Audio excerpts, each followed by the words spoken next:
सरकारी नौकरी इच्छुक युवाओं माटे सारा समाचार। टूंक समय में पोलीस विभाग में भर्ती नायब मुख्यमंत्री हर्ष संघवी जाहिरात। कुल 14,507 नवी जग्याओं माटे भर्ती प्रक्रिया जाहिर करवामां आवशे।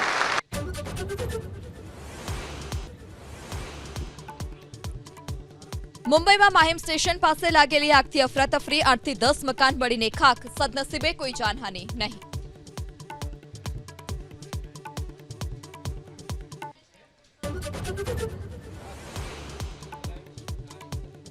सरकारी नौकरी इच्छुक युवाओं माटे सारा समाचार। टूंक समय में पोलीस विभाग में भर्ती नायब मुख्यमंत्री हर्ष संघवी जाहिरात।